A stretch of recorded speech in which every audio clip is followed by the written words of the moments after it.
अस्सलाम वालेकुम, welcome back to the channel another new video.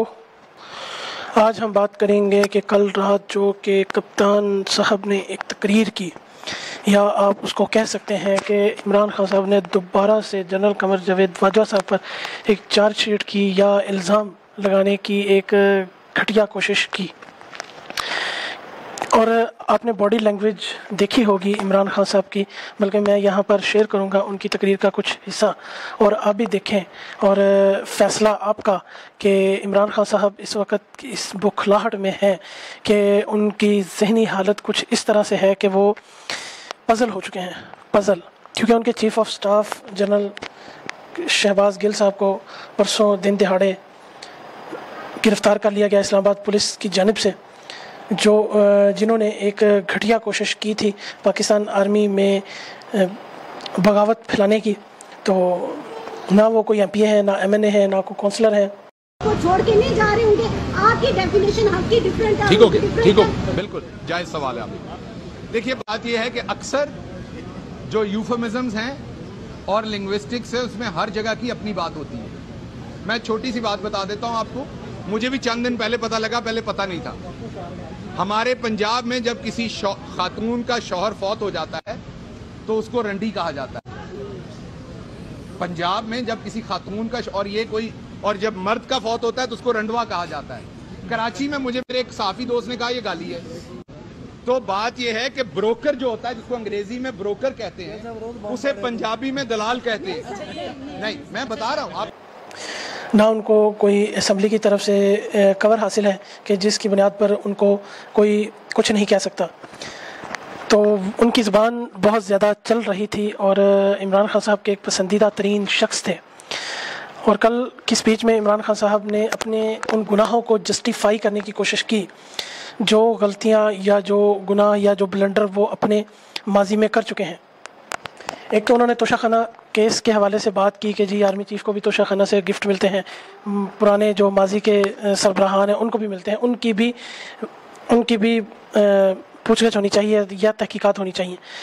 तो यहाँ पर ये बात काबिल गौर है कि ये जो असासा आता है जब आप तोशाखाना से ख़रीदते हैं, तो वो असासा उन्होंने डिक्लेयर नहीं किया, उन पर वो जुर्म नहीं कि उन्होंने लिया क्यों। ये तो इतने एक भूखे किस्म के लोग हैं कि जिन्होंने एश ट्रे नहीं छड़ी, डिनर सेट नहीं छड़िया। तो उन्होंने तोहफे वसूल किए और करोड़ों रुपए मालियत की घड़ियां वसूल की मोहम्मद बिन सलमान से, और मोहम्मद बिन सलमान की वो घड़ियां उन्होंने बाज़ारों में बेची, इस्लामाबाद के बाज़ारों में बेची और दुबई के बाज़ारों में बेची। मसला ये नहीं कि उन्होंने तोहफे वसूल किए, मसला ये है कि उन्होंने तोहफे लेकर बेचे।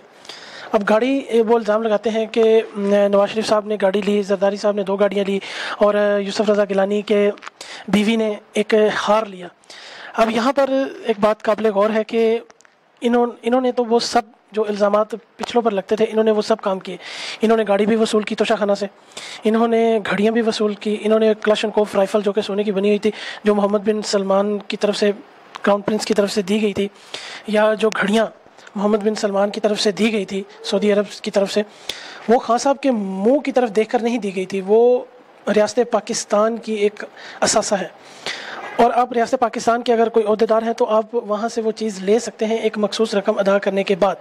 जब आपने मखसूस रकम अदा कर दी तो आप उसके मालिक हो गए और आपका वो असासा बन गया। यहाँ पर मसला ये है कि खान साहब ने एक तो वो तोहफ़ा मतलब कि लेते सारी बेच दिया, और बाद में एवेल्यूएशन कराई और कम कीमत बेचा। अगर 10 करोड़ का कोई तोहफ़ा था, उन्होंने 5 करोड़ में बेचा, और जो कि गवर्नमेंट के अदारे कह रहे हैं कि उसकी जो वैल्यू है वो 10 करोड़ है, लेकिन इन्होंने 5 करोड़ का बेचकर और 5 करोड़ के हिसाब से जो 20 या 15% या 20% जो भी उन्होंने अदा किया वो उन्होंने अदा किया। मसला ये है, ये इनके ये इनका अखलाकी पस्ती है। खान साहब की अखलाकी पस्ती है। खान साहब जिस मॉरल वैल्यूज़ की बातें करते हैं, खान साहब जो कहते हैं कि जी इंसान ये सारे चोर हैं, डाकू हैं, तो ये तोहफे लेते हैं हुकूमत पाकिस्तान के ख़जाने से, तो यहाँ पर सबसे बड़ा जो भूखा पाया गया है वो खान साहब पाए गए। अब उन्होंने एक तो स्पीच नंबर 2, उन्होंने एक तो स्पीच चलवाई, कुछ क्लिप्स चलवाए ख्वाजा मोहम्मद आसिफ साहब के, नवाज शरीफ साहब के और मरीम नवाज़ के और आसिफ अली जरदारी साहब के, लेकिन انہوں نے اپنی ان تقریروں کو نہیں چلوایا جو کہ وہ فوج کے ادارے کے خلاف استعمال کرتے رہے ہیں۔ اصل مسئلہ یہاں پر یہ ہے کہ خان صاحب پہلے ایک ہائبرڈ رجیم کے تحت اقتدار میں آئے، کوئی ان کو لے کر آیا، اب یہ چاہتے ہیں کہ مجھے وہی عزت ملے جو عزت نواز شریف صاحب کی ہے۔ اب نواز شریف صاحب کے ساتھ مسئلہ یہ ہے کہ نواز شریف صاحب کی فین فالوئنگ ہے، اب تو خان صاحب کی ہے، خان صاحب کے کی بورڈ واریئرز بہت زیادہ ہیں، لیکن فین فالوئنگ لوگوں میں جڑیں جو تھی وہ مسلم لیگ نون کی تھی۔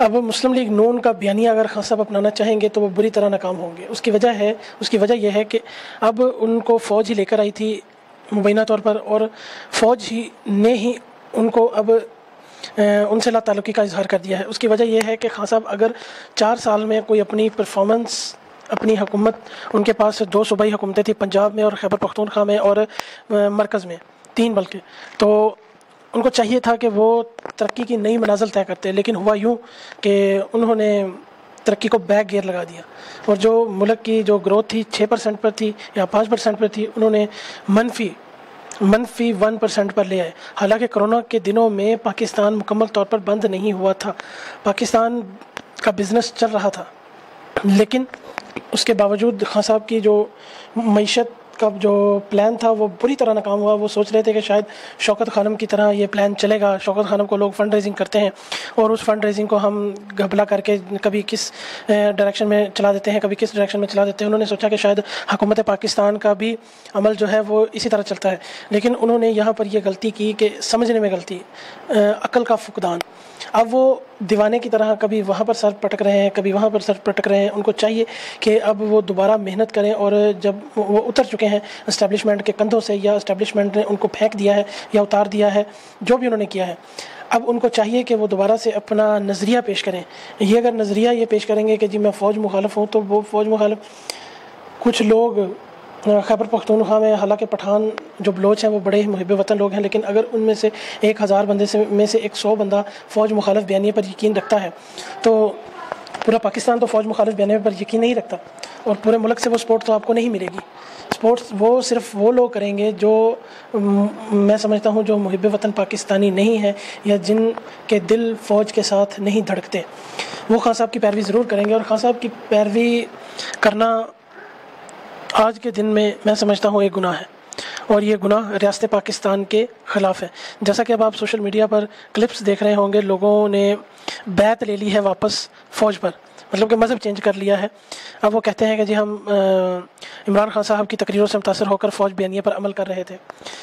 تو یہ تو کچھ لوگ ہیں، ابھی تو کچھ لوگ گرفت میں آئے ہیں، اور کچھ لوگوں نے یہ کمٹمنٹ کی ہے ریاست کے ساتھ کہ ہم دوبارہ فوج مخالف بیانیے سے پر نہیں چلیں گے۔ اور یہ بات قابل غور ہے کہ یہ لوگ جو پکڑے جا رہے ہیں یہ پنجاب سے، بالخصوص لاہور سے، بالخصوص پنجاب سے یہ لوگ پکڑے جا رہے ہیں۔ کل رات کو جو ایک بندے کا اعترافی بیان آیا تھا وہ بھگوان پورے کا رہائشی تھا۔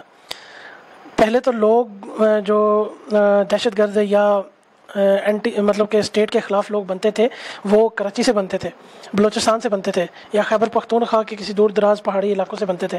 اب فوج مخالف بیانیے کی جو جڑیں ہیں وہ خان صاحب نے لاہور میں بھی پیوست کرنا شروع کر دی ہیں، لیکن لاہوریے بہت ہی ایک دلچسپ قوم ہے، وہ فوج سے بہت پیار کرتے ہیں، اور آنے والے دنوں میں دیکھیں گے کہ جن لوگوں نے عمران خان صاحب کے ہاتھوں پر بیعت کی تھی وہ لوگ واپس اپنے گھروں کو جائیں گے اور واپس اپنی گھونسلوں میں جائیں گے، اور خان صاحب دوبارہ سے پھر وہی 22 سالہ جدوجہد کا راگ الاپتے پھریں گے۔ Thank you.